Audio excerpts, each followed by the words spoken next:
Welcome to another episode of Comsysto's Lab Coffee. I'm Sven, I'm a solutions architect based in Munich, and I'm here today with my colleague Beija. Would you like to introduce yourself? Yes, thank you, Sven. Yeah, I'm very happy to be here today and talk a little bit about event storming.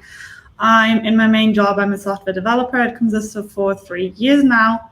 Now I'm just started as a PO, but when I'm not coding or writing stories, I'm a facilitator for event storming workshops. So our topic today is event storming, and this is something completely different to the topics we had the last time, which were very technical topics. And this is an example of that. At Comsysto, we're not only coding, right, but we are also supporting customers during discovery phase of projects. And this is where event storming comes in, right?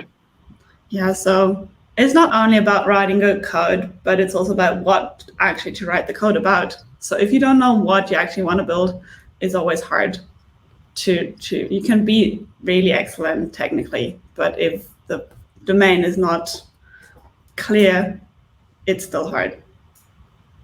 Exactly. And event storming is something we really like to use in that phase of the project to get a common picture. But maybe let's try to summarize it in one sentence.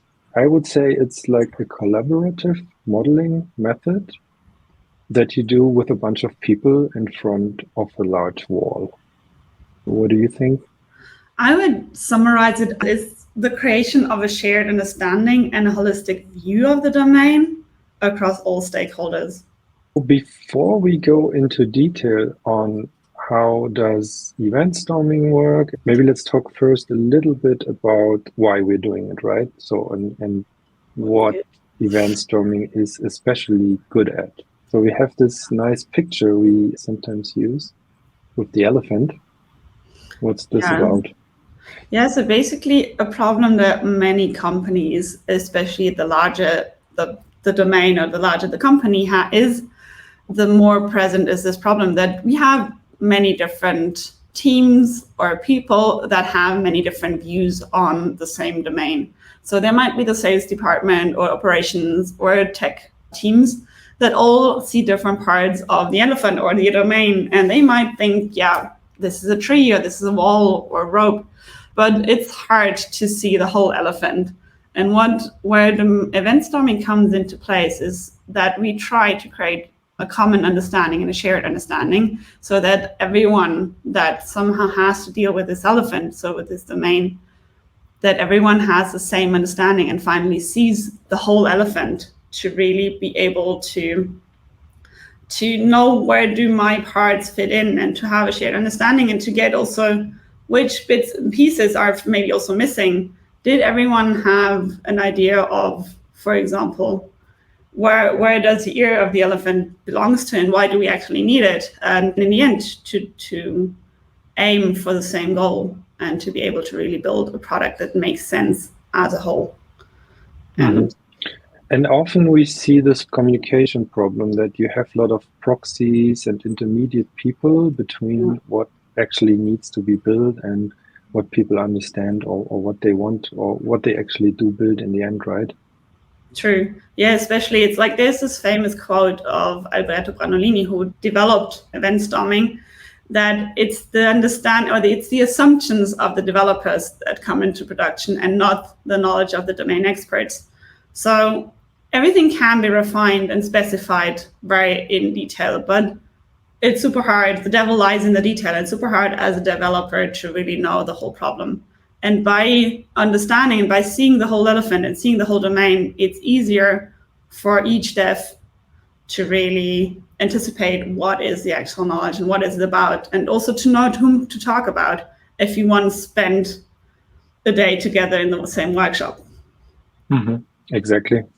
So this sounds all pretty good and we really like to do it, but how does it work, right? So let's look at some more details. So in the end, one of the main goals, as you already said, is to derive this common language or this ubiquitous language, right? Yeah. So the thing is, we have on the one hand, we have the stakeholders from business sides, which are the domain experts in DDD language, which have the knowledge, which work with the software on a daily basis, but they speak a different language than devs speak. And a problem is also what an event storming wants to solve is that coming up with a common language everybody understands, to not lose the tech people with some business abbreviations, but also to not lose the business people with some diagrams or code bits and pieces or wireframes that nobody can read. So the idea is to really have a language everybody can talk about. And I mean, on this picture, you see something I think we all have seen in projects, right? Where you have this Excel sheet with like business terms, and sometimes the developer never see that. And that's the language of the business. And then you have these, I don't know, code snippets with like things from APIs or even from code. And they speak a completely different language, right? And only when these two worlds meet, you see the discrepancies or problems here. So that's something we see in projects a lot. And that's why we got really interested in these domain-driven design methods, especially event storming. Yeah, or later in the development process, there are these situations where like, how is this again? How does this work? Who I have to ask? Or how does these two things belong together? Where are the dependencies? Because you never did really zoom out, or only parts of the people zoomed out and saw the whole elephant, but not you as one small person in the process. So there are different types of event storming, right? And today in this episode, we're only focusing on big picture event storming, which is like the main thing that people do. And we want to walk through like the process a bit. So how does it start, and which phases are involved, and what's the goal? In the beginning, there's something called chaotic exploration, right? Yeah. How does that work? Yeah. So where chaotic exploration comes from, or why do we need it, is because often we have the knowledge, or most of the knowledge is in the heads of the people. And we want to get this knowledge out on a wall, make it visible and make it accessible to everyone so that everybody can see and make the whole picture, make the big picture in their minds. So chaotic exploration has been really, we put everything out of everyone's mind on the wall. And there are certain tools on how to do this. One, it comes back also to the language, the common language. So we have, the core thing is domain events. So everything is called event storming. So it's basically a mixture of brainstorming, but with events. And that's why domain events are the main concept. And then these stickies are used, right? And they have a certain color coding. And what you see most prominently is these orange stickers.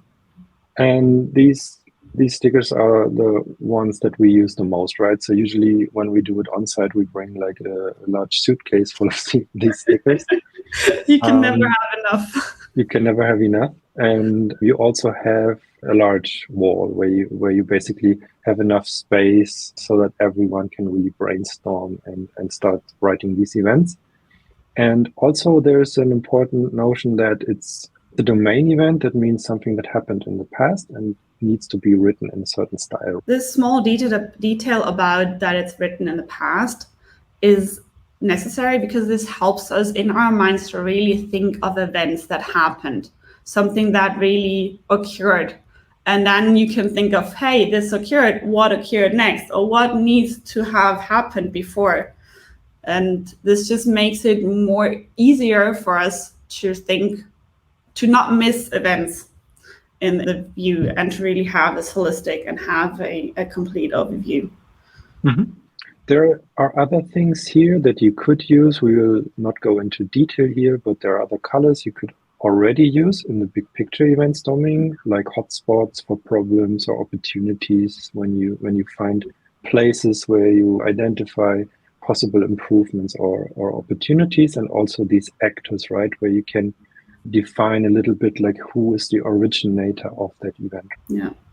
Yeah. So especially these hotspots and opportunities are very valuable when it comes to big picture event storming, because you don't want to get lost into details.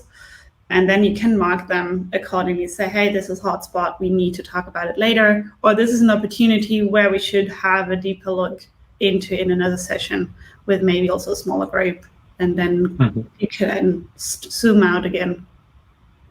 All right, so let's maybe jump to a remote event storming that we did. So we do this on-site and remote, and there are like advantages and disadvantages to both. We will maybe talk about that later. But I will just switch to that event storming Miro board that we used. And here we did a big picture event storming on an artificial domain that we called Airbnb. It's basically an Airbnb clone. So the domain here is booking of accommodations, right? And the whole process involved.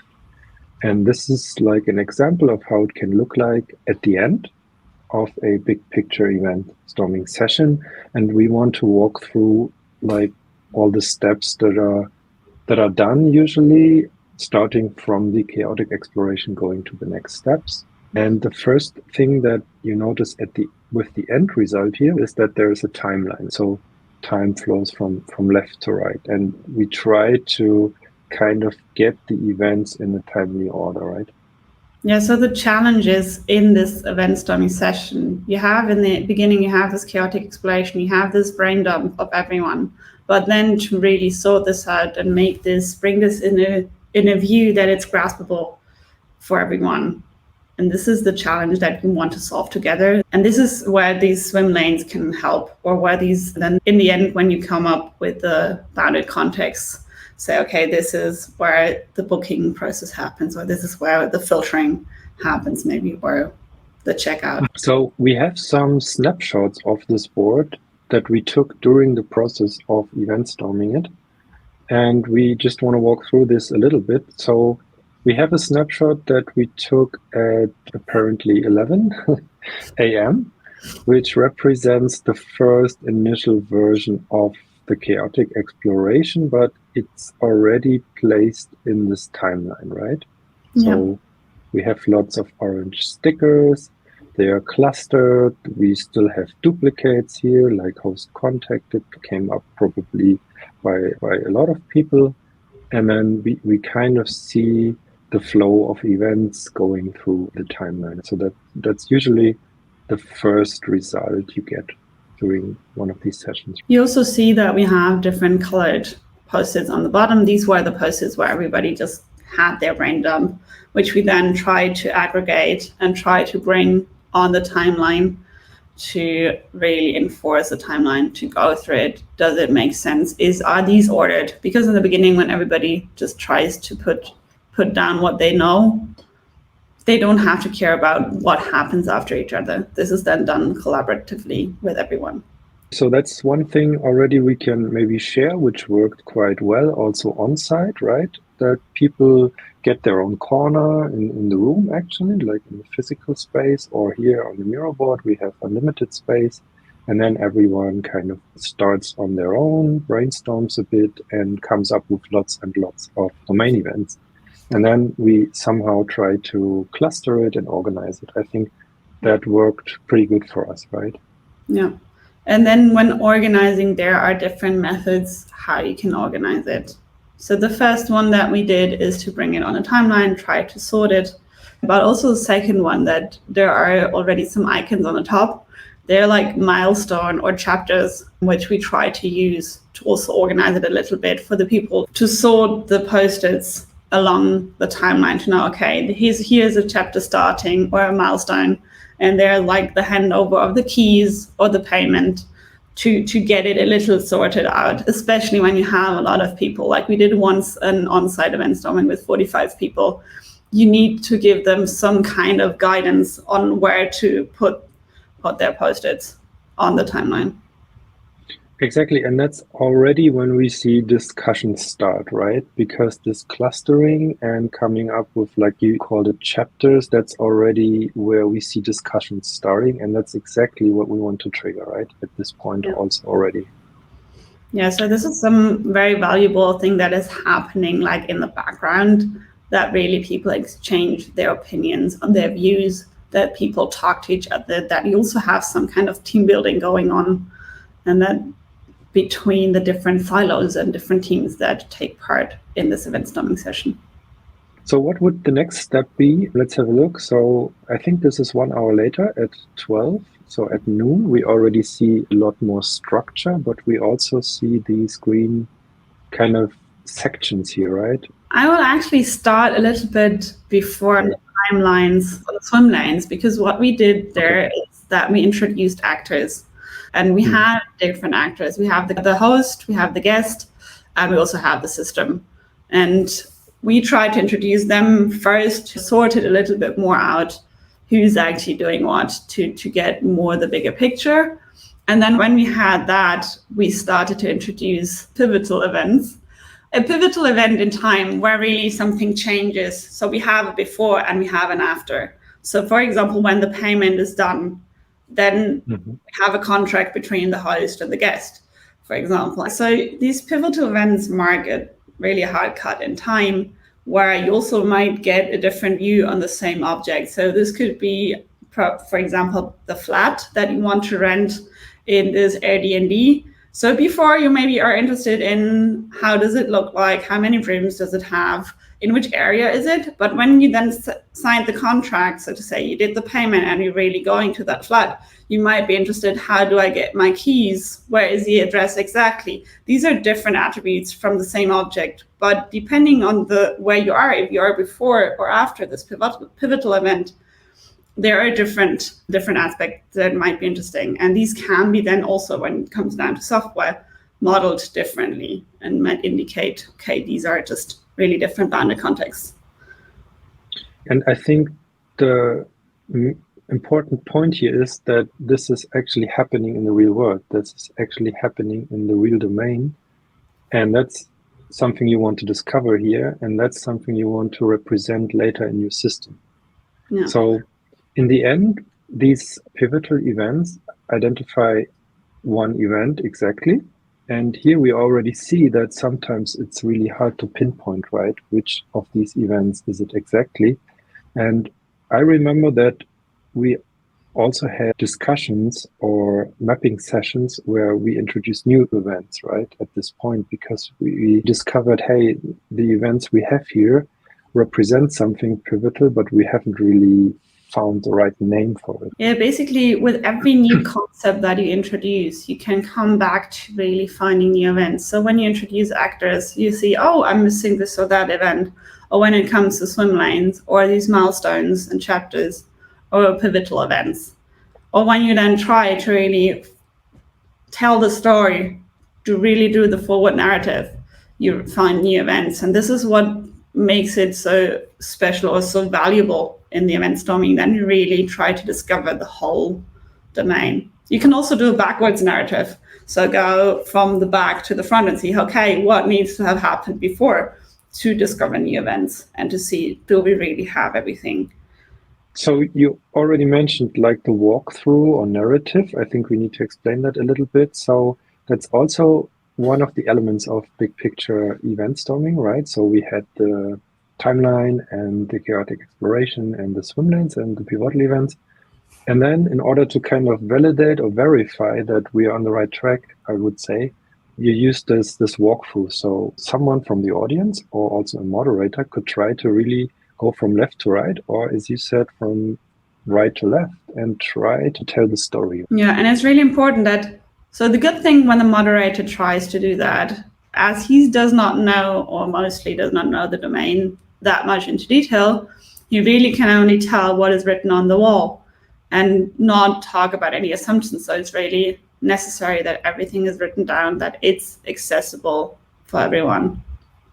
And what we noticed also during our sessions and sessions with customers is that sometimes the people will tell the story, but the story is not at the wall, right? Yeah.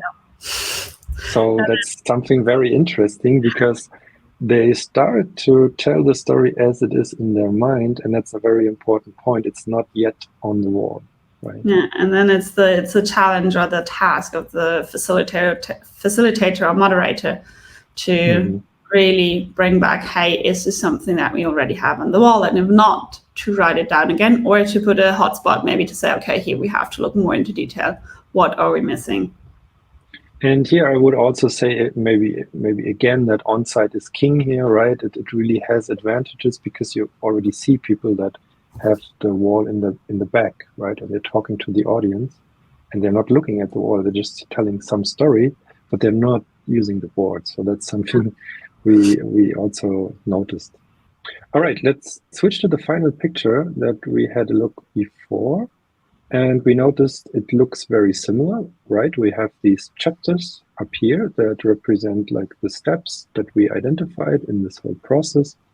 We have the events, we have the pivotal events. This time we have marked them as yellow, so there's no official color coding here. And it's important that you have exactly one event here that you identify as the pivotal event. In this case, we have like accommodation published, or here host contacted, or also like Beija already mentioned, booking request, reservation request sent, and then actually reservation confirmed. And there's one new thing we can see here, these kind of rectangles here. And this is like one of the last steps you usually do in big picture event storming, right? Yeah, these are now the bounded contexts that you try to come up. So really see, okay, where do we have a context that belongs together? So like we just see the accommodation offering.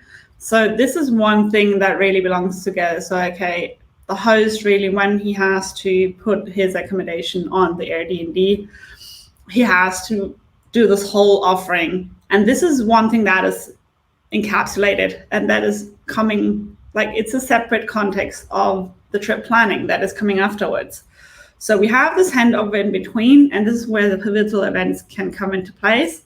So for example, for the accommodation offering, we did not choose the pivotal events as our bounded context boundary, but if we zoom a little bit, scroll a little bit to the left, we see, to the right, we see that we really have a pivotal event in between the trip planning where the guest searches for flats, and then when the communication actually starts to say, okay, here's a pivotal event that really marks the boundary between two contexts. And this can be very helpful when it comes to, okay, this is one thing that belongs together, and then another thing that is then the next step, and that can be dealt, for example, by a different team, or maybe also a different service than when it comes down to implementation. Exactly. So that's like one important outcome, I think, also of the big picture event storming, that you identify first boundaries of your model, right? And that's what it's in the end all about. With the big picture event storming, you go wide into the exploration of the domain. But then at the end, of course, we want to build software systems, so you have to have some kind of boundaries. And as Beija already said, this could be also physical boundaries like teams or software components. And that's one important outcome you want to have out of the big picture event storming. So you have a first idea of how to, separate these different pieces of your domain. And there are other methods from the domain-driven design community that you could use here, like bounded context mapping. This is not something we will go into detail here, but this is just to say that there are lots of other mapping or conceptual methods that we like to use in connection to event storming that are really good fit to further detail this, right? There are also different types of event storming. Yeah, so what you can do as a follow-up is either, as Sven said, go into a context mapping where you have a look at the relationship between the bounded contexts or external systems that you created to also see what kind of dependencies are there and how are the interactions between these bounded contexts. Or you go into process modeling event storming, or at least when you go even more grained details of these bounded contexts with then small groups of people to have a look, okay, what is actually happening there? Yeah, we might do some more lab coffees on other methods if you're interested, and we will also link some of these DDD process model starter templates and whatever you can use here in the show notes. All right, so after we had a look at how event storming or big picture event storming works in detail, let's talk in the last part about how do you organize a big picture event storming yourself. So we have quite some experience at Comsysto doing event stormings on-site and remote. So what is a good way to get started with big picture event storming? Yeah, so the really crucial thing about having a successful event storming is having the right people in the room. So you really need to find out which stakeholders are there and to have people with the questions and people with the answers. So this is really essential to really find out in advance who has stakes in this process, who is somehow involved, and then having people from the tech side which rather have the questions, and then also people from the business side that rather have the answers, and bring these people together in a room. And what we also did with all of our event storming sessions, we did some setting the stage sessions with all stakeholder groups to really set the stage for the event storming so that the people know what they can expect from the session, what is also their task, what they need to do, that we not want anyone to be silent, that we want everyone to be involved. And with that, we can really achieve something together, and that people should ask questions, that people should approach people that they might not know, people from different departments, and really use this exchange and use this chance to get the big picture. And this is really essential. So I would agree that getting the right people involved is key here.